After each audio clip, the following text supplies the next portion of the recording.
Hello and again welcome. हम rise of Marathas कर रहे थे। उसी लेक्चर का आज हम जो है पार्ट सेकंड करेंगे, उसी को कंटिन्यू करेंगे। कल हमने नारायण राव तक किया था। नारायण राव का जो रीन था वो था 1772 से 1774 के बीच में। नारायण राव तक कल हमने किया था। नारायण राव जिनका रीन था 1772 से 1773 और 1774 कहते हैं इसे, या 1773 या 1774। अब होता क्या, मैंने आपको बताया था कल के जो रघुनाथ राव है वो नारायण राव का मर्डर कर देता है, नारायण राव को मार देता है। अब नारायण राव को मारने के बाद रघुनाथ राव, मैंने आपको बताया था क्या चाहता है। रघुनाथ राव ये चाहता है कि मैं पेशवा बनूं। अब रघुनाथ राव पेशवा बनता है। इसके बाद 1 साल तक तकरीबन उसका रेन रहता है रघुनाथ राव का। रघुनाथ राव 1773 से 1774 तक ये रहता है। लेकिन जो मराठास हैं, जो मराठा चीफ हैं, वो चाहते हैं कि ये रघुनाथ राव एक ग्रीडी इंसान है। ये सब पेशवाशिप करने के लिए, पेशवा बनने के लिए नारायण राव का मर्डर कर देता है। और उसके बाद ये इसका रीन तकरीबन 1 साल तक रहता है। उसके बाद दोबारा जो है मराठा किसको जो पेशवा बनाते हैं वो है सवाई माधवराव। वो है कौन? सवाई माधवराव, जिनका रीन है 1774 से 1796 तक। सवाई माधवराव। अब सवाई माधवराव के टाइम में होता क्या है कि एंग्लो मराठा वार होती है। फर्स्ट एंग्लो मराठा वार इसमें होती है। फर्स्ट एंग्लो मराठा वार कब से कब तक चलती है? 1776 से 1775 से 1782 तक फर्स्ट एंग्लो मराठा वार चलती है। अब फर्स्ट एंग्लो मराठा वार क्यों होती है? मैंने आपको जैसे बताया रघुनाथ राव। अब रघुनाथ राव ये चाहता है कि यहाँ पे मैं पेशवा बनूं। अब एकदम तो वो पेशवा बन नहीं सकता। 1 साल के बाद बनने के बाद जब मराठा जो है इसे हटा के सवाई माधवराव को बनाते हैं। अब रघुनाथ राव क्या करता है, ये ब्रिटिशर्स के पास जाता है।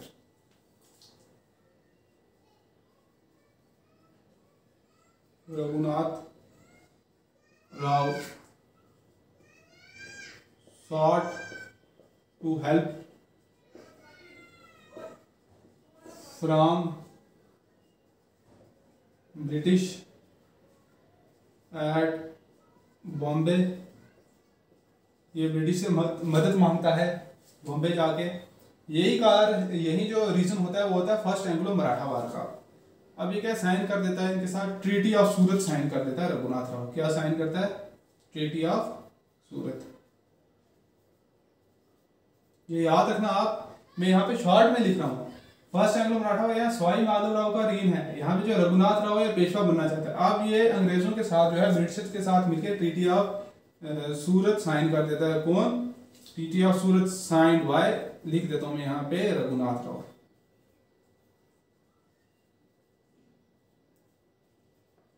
Raghunath Rao treaty of Surat sign कर देता है। अब इस ट्रीटी के अंदर क्या होता है कि जो एरिया होता है सेल्सेट और बेसिन का एरिया, वसाई का एरिया, वो ये ब्रिटिश को दे देता है।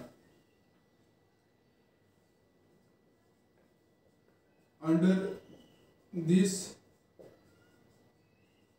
Treaty he means Raghunath Rao ceded the area of Salsette and Vasine to English. अंग्रेजों को ये ट्रीटी के तहत, ये एरिया ट्रीटी ऑफ सूरत के तहत दे देता है। यही रीजन है जो है फर्स्ट एंग्लो अंग्रेजों और मराठास के बीच में वार होती है। अब इनके बीच में जब वार हुई, अब वार जब इतनी देर तक चलती है 1775 से 1782 तक, लगभग 7 साल वार जो है चलती है। अब अंग्रेज क्या कर रहे थे, अब वार चल रही है, अब जाहिर सी बात है वो तो वार कंटिन्यू रखेंगे नहीं। अब वो क्या करते हैं, इनके साथ जो ट्रीटी साइन कर लेते हैं। ये अंग्रेजों की, मैंने जैसे कहा था, ब्रिटिश की एक स्ट्रेटजी, आप ट्रीटी साइन कर लेते हैं। कौन सी ट्रीटी होती है? वो ट्रीटी ऑफ सालबाई। ये तकरीबन 1782 में साइन कर देते हैं। अब देखो 1782 तक वार चली, तो इसका मतलब ट्रीटी भी कब साइन होगी? 1782 में। अब ट्रीटी ऑफ सालबाई क्या पीस हो जाता है 20 ईयर्स के लिए, दोनों साइड बोलती है अब 20 साल के लिए कोई जंग नहीं होगी, पीस फॉर 20 ईयर्स, 20 साल के लिए हमारे बीच कोई जंग नहीं होगी, पीस हो जाता है 20 ईयर के लिए। और इस ट्रीटी के तहत दोनों कॉमन एनिमी पे फोकस करेंगे। इसमें नीचे क्या चल रहा होता है, अगर आपने मेरी पहली वीडियो देखी, नीचे मैसूर होता है, कौन होता है? हैदर अली। अब ये दोनों क्या करते हैं? Both would focus on their common enemy. Common enemy पे ये जो है ये फोकस करते हैं, हमारा एक ही जो है दुश्मन है, कॉमन एनिमी कौन है? लीडिंग टू साइक्लो मतलब मैसूर आ गया। नीचे निजाम कौन है मैसूर का? Haidar Ali. Led to second Anglo Mysore war. Mysore के बारे में आपको पढ़ा चुका हूं, अगर आपको याद होगा जो सेकंड एंग्लो मैसूर वार कब हुई थी?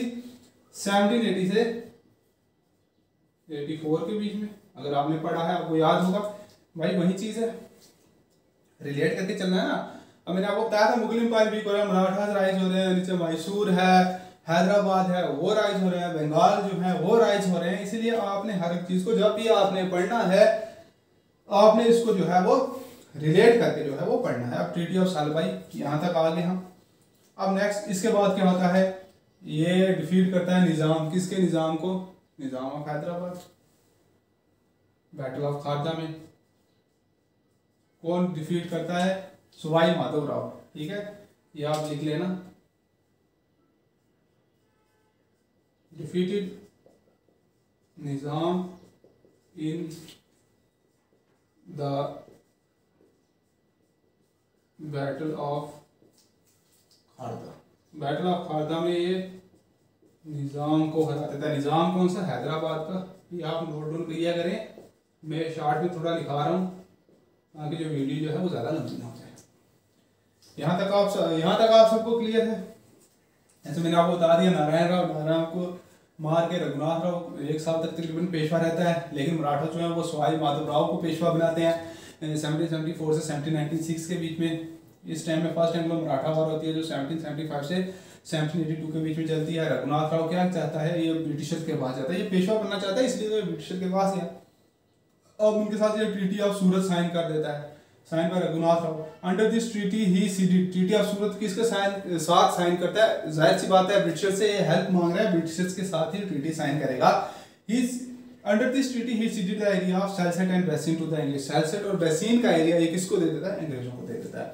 ट्रीटी ऑफ सालबाई होती है मराठा वार के बाद 1782 में, पीस हो जाता है 20 ईयर के लिए। दोनों फोकस करेंगे कॉमन एनिमी पे। इनका कॉमन एनिमी कौन सा है? दुश्मन कौन सा है? मैसूर, जिसके वजह से led to second Anglo Mysore war होती है 1780 से 1784 के बीच में। और ये निजाम को हराता है बैटल ऑफ खारदा, हैदराबाद। निजाम कौन सा होता है? हैदराबाद का। अब जो लास्ट रूल इसका बच गया वो है बाजीराव सेकंड। यहाँ तक आप सबने नोट डाउन कर दिया? जो लोग वीडियो देखेंगे आप इसका स्क्रीनशॉट लेंगे। अब नेक्स्ट आगे की ओर हम बढ़ते हैं। अब आगे जी बाजीराव सेकंड। बाजीराव सेकंड इसलिए भाई फर्स्ट वाले तो चलेंगे ना बाजीराव सेकंड। रीन इनका 1796 तक इनका चला। इनका 1796 से लेके लगभग 1818 तक। अब ये बाजीराव सेकंड कौन है? यह है रघुनाथ राव का बेटा। मैंने आपको कहा था रघुनाथ राव जो है वो ब्रिटिशर्स के साथ है। सन ऑफ रघुनाथ राव का बेटा है। अब जो मराठा से वो तो चाहते नहीं थे, मैक्सिमम जो थे वो किसके साथ थे? इनके साथ थे। वो नहीं चाहते थे ये बने पेशवा बने। अब ये क्या करता है? ये अपने आप को मराठा से बचाने के लिए ब्रिटिश के साथ सब्सिडरी अलायंस कर लेता है।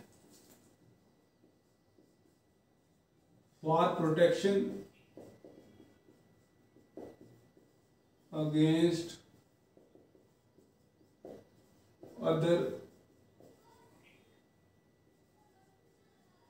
अदर मराठा चीफ्स, बाकी मराठा से बचने के लिए ही डिड सब्सिडरी अलायंस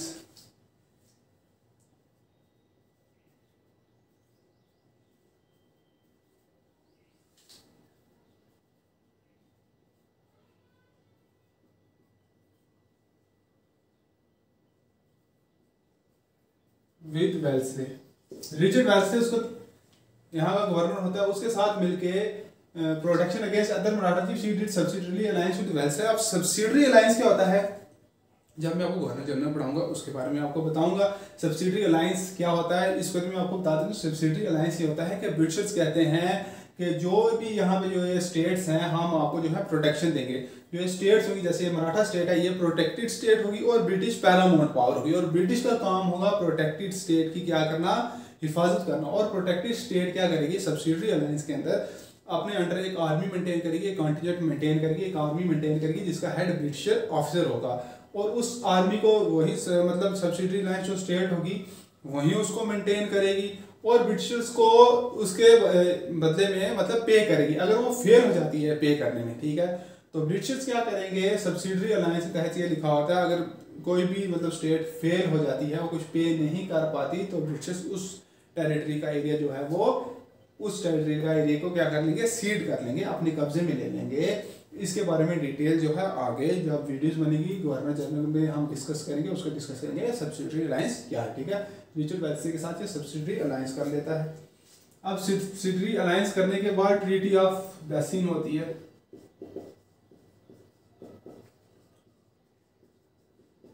वो 1802 में 1802 में। अब ये ट्रीटी ऑफ बेसिन करता है 1802 में। इसके तहत ये क्या करता है, सूरत का एरिया दे देता है ब्रिटिशर्स को। Ceded the area of Surat to British, मतलब अंग्रेजों को सूरत का एरिया दे देता है। और उसके बाद ट्रीटी ऑफ बेसिन में बहुत सारी चीज़ें होती है, जैसे अब अंग्रेज इसे क्या है एक आर्मी मतलब नेटिव इन्फेंट्री जो है अंग्रेज इसे प्रोवाइड करेंगे, और जो ये क्लेम करता था चौथ का 1/4 का जो क्लेम करता है कि इस पे निज़ाम ऑफ हैदराबाद पे उसे ये छोड़ देगा, ये अब उस पर क्लेम जो है जो चौथ क्लेम करता है उसे इसे छोड़ना पड़ेगा इस ट्रीटी के तहत। यहाँ मैंने शॉर्ट में यही लिखा है कि सिर्फ ceded the area of Surat to British. और बहुत सारी चीज़ होती है इसमें, और एक चीज़ और होती है कि आप जो है बाहर का जो एक्सटर्नल अफेयर बगैर ब्रिटिश की परमिशन से आप बाहर किसी भी स्टेट के साथ एक्सटर्नल अफेयर्स नहीं रख सकते। वही चीज़ है जो सब्सिडरी अलायंस में जो वही चीज़ जो है इसी में आती है ट्रीटी ऑफ बेसिन 1802 में। अब सेकंड एंग्लो जो है वो मराठा वार होती है।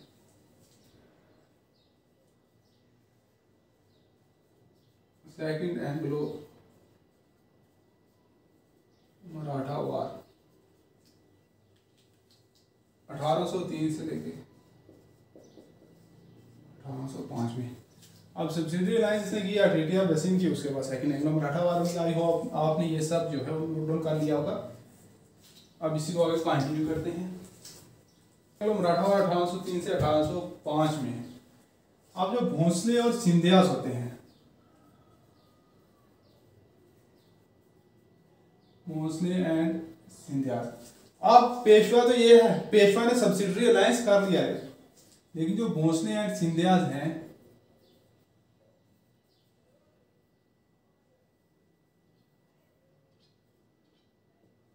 ये चाहते हैं कि हम मराठा किंगडम को क्या करेंगे, मराठास को क्या करेंगे, प्रोटेक्ट करेंगे।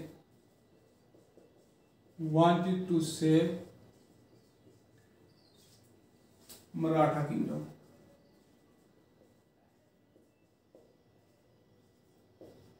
ये चाहते हैं भोंसले एंड सिंधिया, मैंने आपको कहा था ना कि कॉन्फिडरेंसी बनाई है। अब भोंसले सिंधिया मैंने आपको बताया था, होलकर के बारे में बताया था, भोसले गायकवाड़ के बारे में बताया था। अब ये अपने मराठा किंगडम को चाहते हैं कि हम सेव करें, हम सब्सिडरी अलायंस नहीं करें। पेशवा ने सब्सिडरी अलायंस कर दिया, ये भी चीफ है, ये चाहते हैं कि हम सब्सिडरी अलायंस ना करें। Wanted to save Maratha kingdom, Maratha kingdom को ये क्या करना चाहते हैं, ये मराठा किंगडम को सेव करना चाहते हैं, मराठा किंगडम को ये बचाना चाहते हैं। लेकिन जो इंग्लिश फोर्सेस हैं, इंग्लिश फोर्सेस अंडर, किसके अंडर आती है, आर्थर वेल्सले। आर्थर वेल्सले के अंदर क्या करते हैं, डिफीट कर देती है भोसले और सिंधिया को। डिफीटेड भोसले एंड सिंधियास, भोसले सिंधियास को डिफीट करती है and force them to sign subsidiary alliance, और फोर्स करती है इनको कि आप सब्सिडरी अलायंस जो है वो साइन करें, and force them to sign subsidiary alliance. यहां तक आप सबको क्लियर है। बाजीराव सेकंड के बारे में हम पढ़ रहे थे, फोर्स किया जाता है, अब ये सब्सिडरी अलायंस भोसले और सिंधिया जो है वो कर लेते हैं। अब होती है third Anglo Maratha war.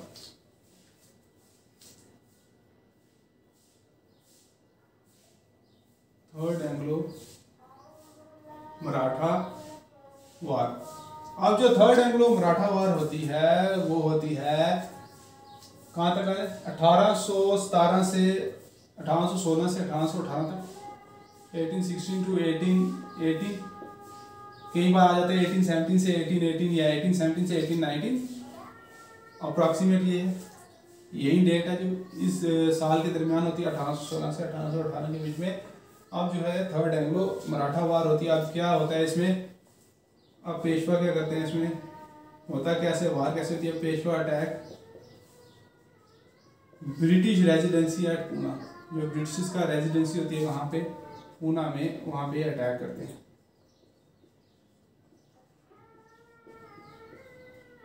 A last attempt by Maratha to recover their territories, a last attempt होता है मराठास के कि हम अपनी टेरिटरीज को क्या करें, last attempt by Marathas to recover their territory. Last attempt होता है मराठास का कि हम अपनी टेरिटरीज को क्या करें, रिकवर करें, लेकिन हार जाते हैं। अब पेशवाशिप खत्म हो जाती है, पेशवाशिप खत्म हो जाती है, पेशवाशिप अफगानिस्तान कब खत्म होती है, 1818 में। अब जो बाजीराव सेकंड होता है, यह भी इसी का चल रहा है ना, बाजीराव सेकंड